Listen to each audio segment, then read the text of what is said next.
In this video, I'll be going over some advanced techniques to make your cases incredibly persuasive. The first thing I want to go over is that there are three fundamental layers to your case that you should always be keeping in mind when you're writing your case, you're extending your case, and you're defending your case. The first is the philosophical. This is your framework or your value framing.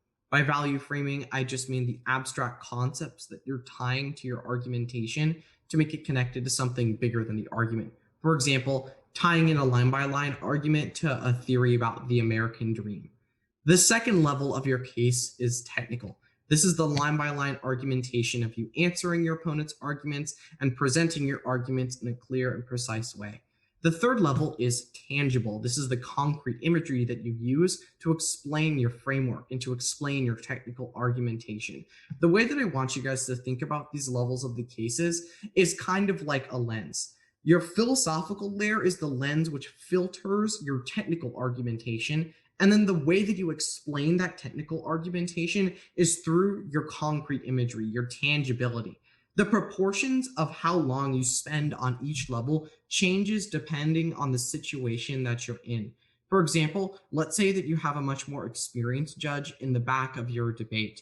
Well, then maybe you want to focus more on the technical aspects of your case and the philosophical lens rather than the tangibility. You want to talk about all three, but the way that you emphasize each depends on the situation that you're going to be presenting your case in. Your case should be written in a way that you can change the proportions based on that situation, which is something I'll get to later about the modularity of your cases. Another example is, let's say you have a parent judge at League 3. Well, then you're definitely going to want to focus a ton on tangibility and less on technicality and philosophy.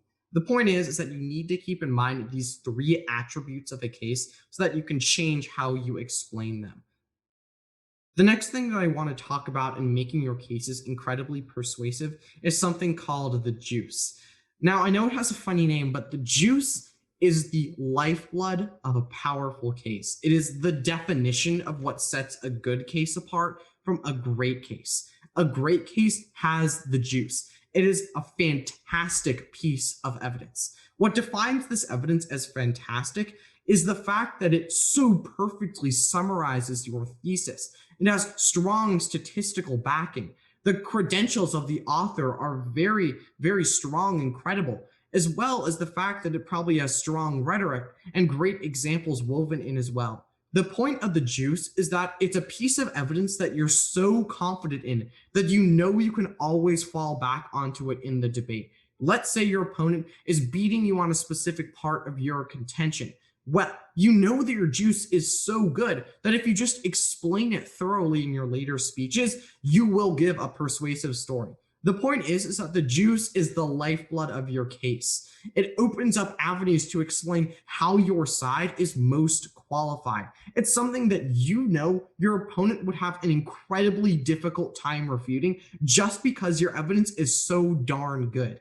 Now, the way that you find the juice is pretty time consuming. It usually takes a couple weeks or a couple days at best. But don't be discouraged if it doesn't immediately show up after searching a little bit.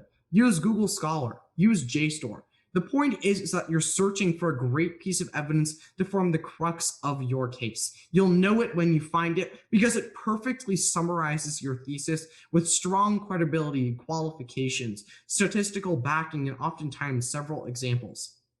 Once you have the juice, everything else in your case or your contention should support it because that juice is the life of your case. Here's an example of something that I'd consider is the juice. It's from the predictive policing topic last year, and this is from my affirmative case. The reason that I think this is the juice is for a couple of reasons. The first is the strong qualification. Dr. Rashida Richardson is a policy director from NYU, and she also wrote it in conjunction with an AI director at NYU, Kate Crawford. Also, the article that this is from is specifically about the resolution. It mentions predictive policing systems in the article title. So clearly, this piece of evidence is relevant to the debate that we're going to have. And that's further proven by the fact that the first lines of the evidence is citing peer-reviewed studies of using predictive policing. But the real reason that I think this evidence is fantastic is the fact that there are 13 examples of where predictive policing has led to stop and frisk or racially biased pullovers, or arrests. I know that this card has been cut off on the slide here, but the entire piece of evidence is shown in the affirmative casing video, and the evidence just goes on to explain how in all of these situations, there are racially biased stops and there are stop and frisk practices implemented because of predictive policing. The long story short is that you found the juice when it protects your thesis, it has strong qualifications, and it has strong statistical backing. And that's exactly what this evidence from Dr. Richardson has. The next thing that I'm going to talk about in this is about efficient case writing. The way that you make your cases really efficient is by having unique arguments. One way that you can do this is to remove summaries that are repeating just the next part of your tag.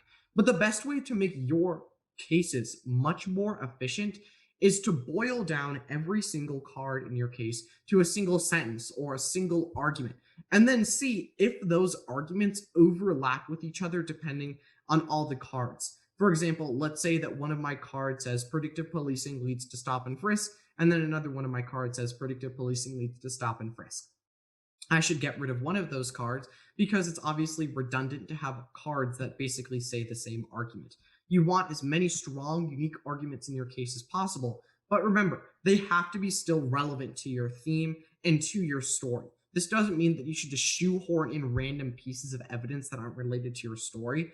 First and foremost, it has to be related to your thesis.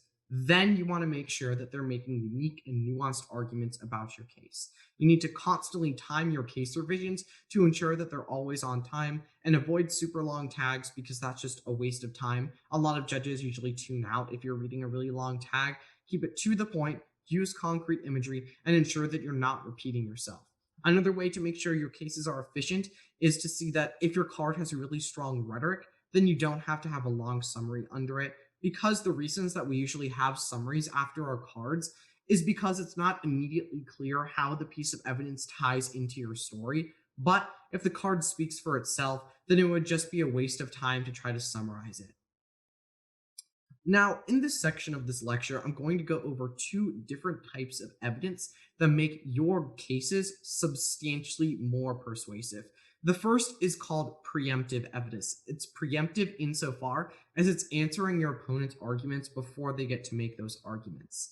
Now, I boiled this down to about 4 steps to try to make really good preemptive cards and then put those into your cases. So the first is you want to identify 1 or 2 of the most common arguments from the opposing side, something that you've debated in a lot of your practice rounds, and you're pretty confident that your opponents will read against you at CFL. The second step is to find 1 or 2 pieces of evidence which indict those core arguments. The third step is to make sure that those cards now fit within your story. Now, this is what I mean when I say that your preemptive evidence has to stand by itself. Your evidence should be supporting your story. It's an argument that you can leverage later in the debate, even if your opponent isn't reading the argument you're trying to preempt. But the point of preemptive evidence is that it can preempt your opponent's arguments and stand by itself. The fourth and final step is that you want to insert those cards into your cases in positions where they don't stick out like a sore thumb. For example, let's say I'm trying to preempt the fact that a universal basic income is a good way to alleviate poverty. So in my case, I read a piece of evidence which says a universal basic income is not a good way to alleviate poverty. Well, I shouldn't put that in the middle of my contention, which doesn't talk about poverty at all. That would just stick out and it wouldn't make your case seem very cohesive. The framing of your preemptive evidence is crucial because it makes your case seem really cohesive.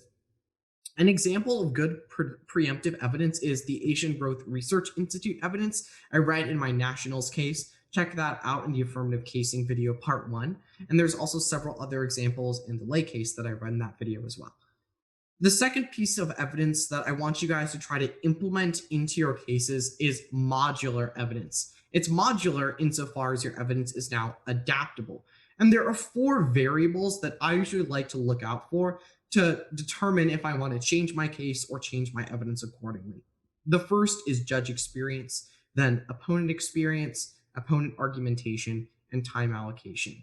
Modular evidence, the way that you implement this is you highlight different parts of your evidence in different colors of highlighting, or you tag the evidence in different ways to answer varying arguments or to cater to more or less experienced judges. For example, let's say you have a really experienced judge. Well, you shouldn't read your really long tags to your affirmative because they're probably going to like a lot more technical argumentation rather than the storytelling. Or you can read more warrants from your cards instead of reading all of your storytelling.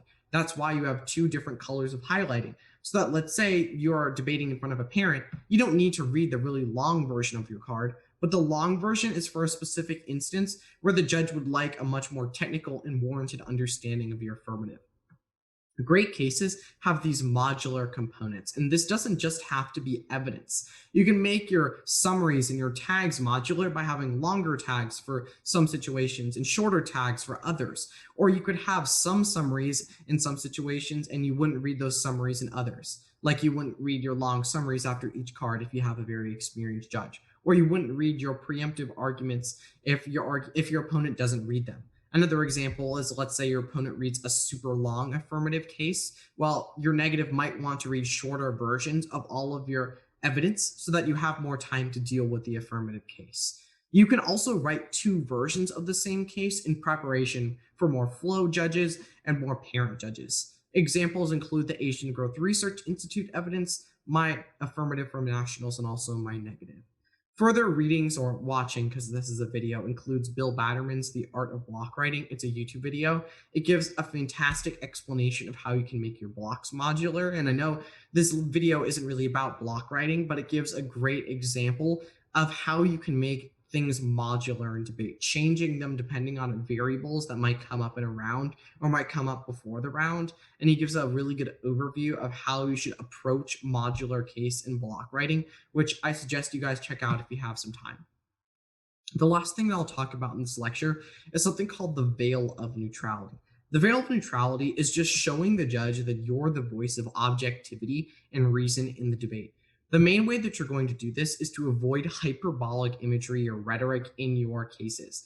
If you do that, it makes you seem unreasonable. It makes the judge feel less inclined to trust you because you seem really biased and less like an objective force, but rather just a high schooler who's kind of yelling at them for a couple of minutes. You want to maintain this objectivity in your case by toning down your imagery.